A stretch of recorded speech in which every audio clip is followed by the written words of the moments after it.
It's a fresh, a new week, and we're truly excited to have you join us. This is Enterprise Morning, reaching you from our headquarters in Lagos, Nigeria, and Enterprise Television. It is. I am Henry Igubike. And I am Chioma Okohe. In a bit, we'll be going to our newspaper headlines to see all that we have for you this morning, and right after that, we'll be in conversation also for today. So while we get everything all produced for you, please do well to be part of our community. Join our tribe and have a say in what we say. We are at enterprisetvnews.com, and also like, comment, and follow us on all our social media platforms at Enterprise TV. 7 with us today in the studios to do justice to all that we have. Barrister Evans Oveli, a barrister at law and public affairs analyst, and also Barrister Tunji Abdulhamid, a barrister at law and also public affairs analyst. We'll be going for a quick break, and when we return, it is Enterprise Morning. Please don't go anywhere.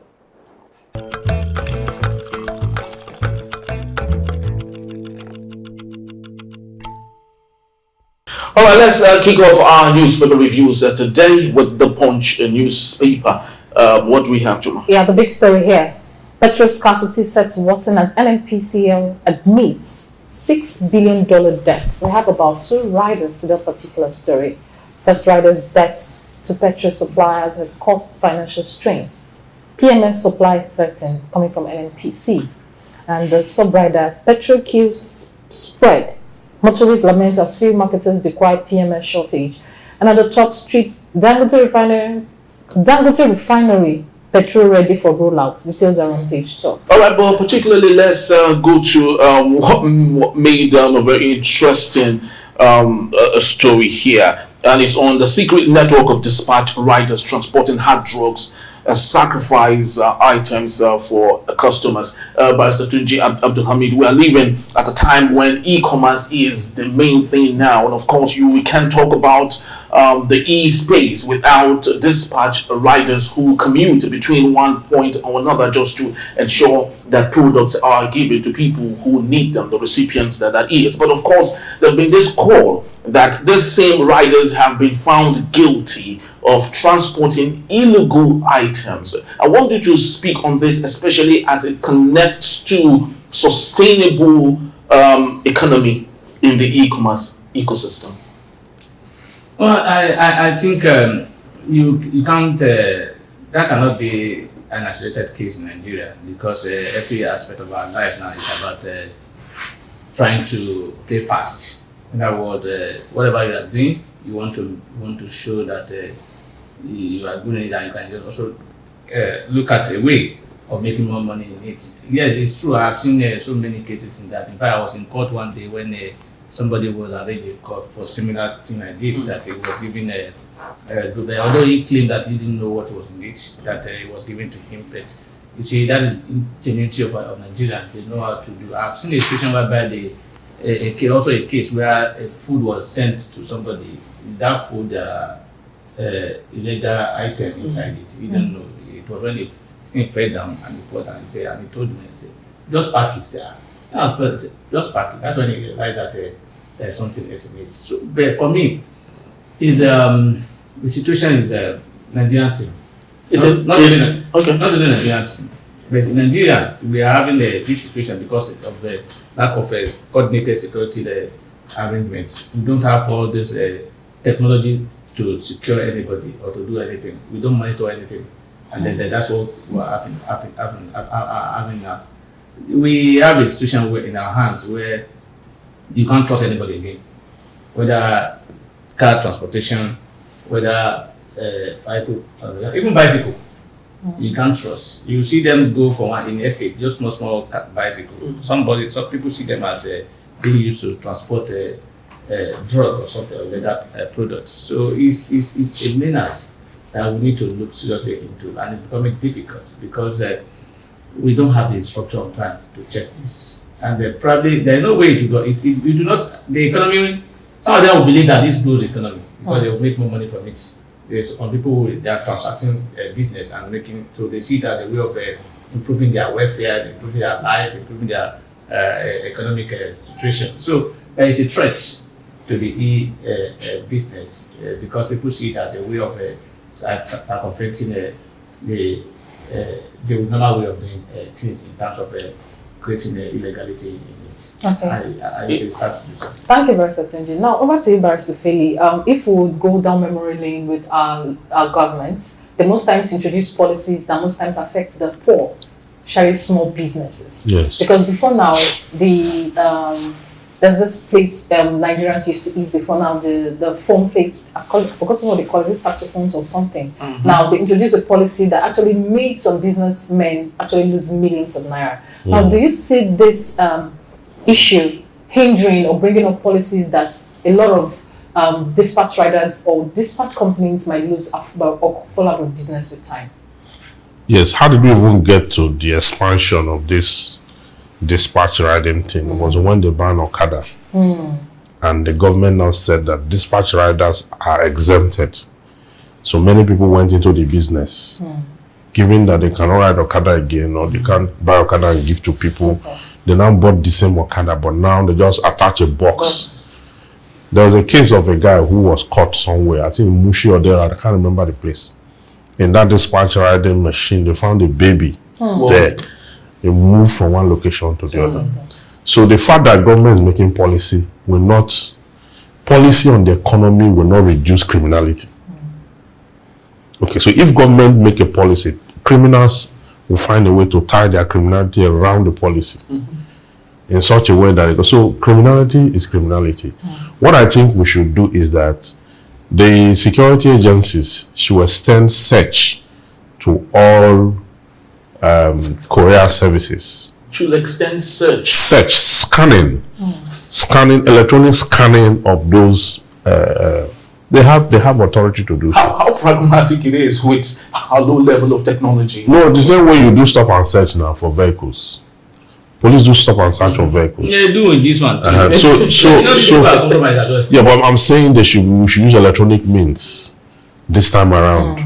Okay, because I know that in the US, police don't stop you. Anytime police pull through your back, know that what they are doing, they are scanning your plate number.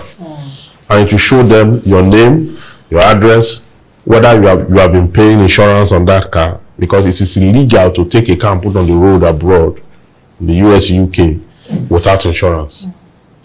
So they want to know whether you are in deficit of that or that. They will not stop you. They are seeing everything. The moment a policeman steps down from the car and come to your car and come to you, you have committed an offense. If he ever gets to you, you have committed an offense. It's either your driver's license is expired or something. They have seen it already. So can't you adopt that kind of system? We want data. Hold on. We'll have. What they're saying because now not that bad. Hold on now. You say we lack data. See, we keep saying we lack data, but that is an incomplete statement. Because we have NIN now. We have NIN, hold on. We have NIN. Now we have our phones are registered. Including the one that bandits use. They are registered. Just that the willpower is said to go do the right thing, needful is what is not there. Now, why can't we use that as sufficient data? Because if you hit somebody now on the road, hit somebody and run away, and they pick your plate number, they will get you. In Nigeria here, Yeah, true. they will get you. You understand? In Lagos State, if you beat traffic, you will see SMS on your phone telling you that you just did this, and you go and pay fine somewhere, or they will impound your vehicle. Do you understand? And when you refuse to pay, if you want to renew your papers, it will show on the system that you committed the following, but they will not renew that papers until you are going to pay that. So are we not moving forward? Now, I know that this is too idealistic, given where we are. So that is the way to go, what you're saying. Yes. So let's the enforcement part of it in Nigeria. The desire to have it work. You see, there are so many times money have been invested on the so-called CCTV or whatever. Yeah. And it is stolen sometimes. You are told it's stolen. Yeah, the maintenance culture for that, and then the citizens' corresponding obligation to be civil. You understand? So let it not be about the commission of the offense. let it be about abstinence from that offense, so that the few who commit the offense will be properly dealt with, and that will sound as deterrent. We have to start from somewhere. Before LASMA was established in Lagos, if you see driving in this city, because I was in this city when LASMA came through Bola Metimbu, the driving was something else. Traffic was and all that, and the population was even less, not as heavy as this. You understand? But from there, the LASMA came with all their flaws. Are they not working? Yeah, true. I mean, with all their flaws, but it has reduced. I mean, all that. So let's all start from somewhere, and possibly the police cannot be trusted. The Lagos, they have neighborhood. Those who don't know their job. Most times they stand on the junction. They are supposed to deal with neighbor. They are supposed to give information. They are supposed to give information. Yes, give information. But maybe part of the layers of their duty may be to give them these scanners to make sure that every courier, whatever, that come through, and the courier services should ensure that they don't employ people with such intent.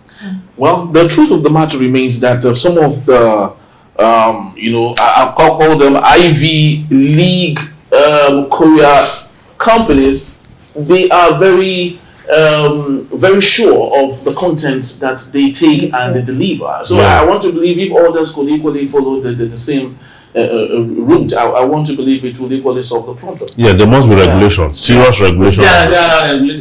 Regulation and law is not our problem. It's about enforcement and cooperation by the citizen. The government, on the part of government, enforcement. On the part of citizen, responsibility. Be responsible and be a citizen that want to contribute to the state. Everybody will like these shortcuts.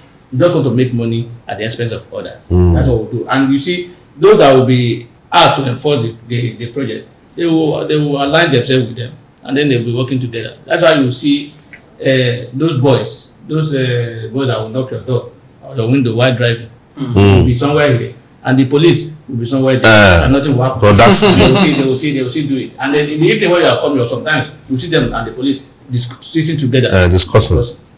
So 2 plus 2 together. Very true. All right. So lastly, just before we wind up for today, let's go to the Daily Trust newspaper. What do we have, John? Yeah, the big story: petrol price may rise as Nnpcl admits financial strain. 2 riders to that particular story. Why hike is inevitable, coming from experts.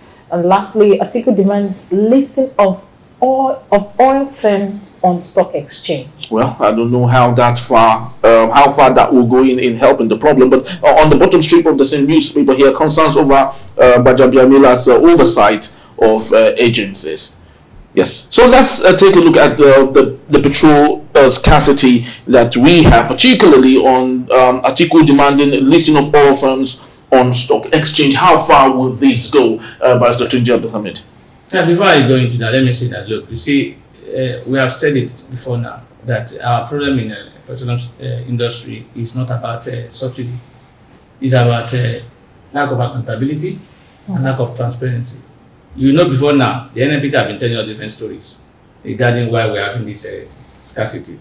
Today, they are giving us another story. Maybe the true story now of they are indebted. And I'm surprised. It's contradictory. Maybe I don't know much, but I'm not an accountant. A few weeks ago, we were told by the same Nnpcl that they declared serious profits. And then, so if you are not doing well in business, you are owing people, you are not paying your debt, and you say you are declaring profits. Is that a profit? That should be an audio profit as far as I'm concerned.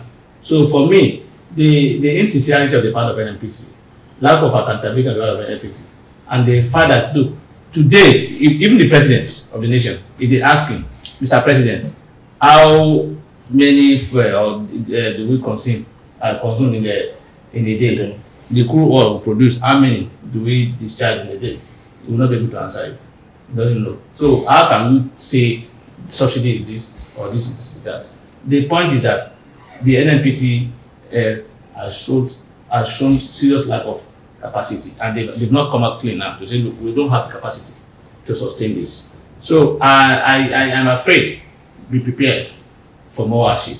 It's not about prayer. God forbid. It's not about God forbid. It's about us not doing the right thing. We are doing the same thing the same way. and we're expecting a different result. Atiku has given us Atiku Abubakar has given us another one means of it. I don't think that would be also be a solution to the problem. Listing them at the stock exchange. We only allow people to invest into it. That's what I'm trying to say. Yeah, but this today now we have been told it's a private limited company. There is owned purely by the government. But if you ask me who are the shareholders, I don't know any other shareholder apart from government. And I don't know any other shareholder apart from the government. So government, you see government, and that's why I say Nnpcl, they are still the same thing. So to remove the Nnpc from to become Nnpcl, that's why he's saying it should be listed so that people will have the right to buy shares or sell shares from it. Okay, thank you, Barrister Tunji. Over to you, Barrister Philly. It is being reported that debt on petrol suppliers has caused financial strain. That is coming from the Nnpcl. What's your reaction? 2 weeks ago, the Nnpc came out and they gave us a report that they have not been paying subsidy for the past 9 years. That what they do is that the federal government used to give them money and tell them how much to sell. Meaning that the federal government used to bridge the difference from what they used to bring it in and what they eventually will sell to the marketers who own the filling stations, who will now be selling to the end users. You understand? Now, 1 month ago, they also gave us a report. It's not 1 month, 3 weeks or thereabout, about the profit margin they have raked in the past 1 year. We're talking about the books of companies. Of course, this is September. Every company is already coming to that point, yes, where they are looking at their annual report for the year. I mean, even some companies have done their AGM. You understand? So, this is a time where you have such kind of information. But now they are not telling us again that they are indebted. And that is the reason why we have scarcity. They didn't explain further whether the indebtedness is the reason they cannot bring in more, or the reason there is a scarcity, and whether the scarcity is coming from that indebtedness. You understand? So, Nnpc is giving us too much information, information that is contradictory. We don't actually know the one to believe. Because before now, they told us that why we couldn't get fuel was because the daughter vessel couldn't meet the mother vessel because of rain and storm. You understand? And this information, they are too much and they are contradictory. The worst part of it is that Nnpc don't have a spokesperson. Anybody can speak. Anybody can speak from anywhere about Nnpc. So this is very, I don't think this is tidy. Nigerians have a right to know why there's scarcity. We have crude. So we should know why there's scarcity. But this scarcity is lingering now. Crude? Yes. That we have sold to secure money. Well, we have it. whether we have sold it, whether we have sold it or not, we have it. I mean, it's on record. Scientifically speaking, we have it. So we shouldn't be having dramas on this issue. Now, if this scarcity gets to December, there'll be a problem. You know, every December there's an artificial scarcity that they create. Naturally. Yes. So that one is pending. So we should. This is part of the artificial scarcity. Yes, scarcity. What they were trying to do is to increase price more, because recently or last week or so, the Minister of Petroleum State, I mean, State Minister of Petroleum, he said that he was more advising them that they should not be they should sell they should not be selling below the cost price or the landing price. So indirectly he's telling them you have to, and you know in Nigeria when they want to increase, they will create that action. Now when they bring it up, let's see it, we can buy anyhow. It's already increased now. When was the last time you bought it? The regular price? Regular. I don't even know the regular price now. There's no regular price, so it has increased already. That's the essence of the subsidy removal. If we are going by subsidy removal, but there's no proper deregulation. Higher rate of it. Then we are still paying that subsidy. Nnpcl told us the Port Harcourt refinery will start working in end of August, or today is September 2nd or so. Actually, they said it will be end of September. That was Dangote. Oh, okay. Dangote. NNPC of September. So they told us so many stories, like you said, so many new information that is contradictory and is no longer. We don't have. People are asking questions. What is between the president and the group managing director of the Nnpcl? That the man is still being retained. The man must be so powerful in this country. Maybe he's one of these people who are. I think I need to see him. So very powerful. Well, we sincerely do hope, possibly, maybe when third parties, take over Warri and Kaduna refinery, that's if they have the $2 billion, to stake for that refinery. The bidding process is ongoing. So Nigeria stated that the refinery knows is going to start dispensing fuel or diesel He's not prepared yet for that. He's never not prepared yet. The refinery is not prepared. It's not that way. All right, so we'd love to say a big thank you to Pastor Vansafili, Pastor My T.J. pleasure. Hamid. Thank you so very much for being part time. of our show today. Thank you. We appreciate the time. All right, and just to let you know that both gentlemen will be here to take us on our main conversation also for today. And when we return, Tinubu orders service chiefs, other top-ranking defense officials to relocate to Sokoto State. Stay with us.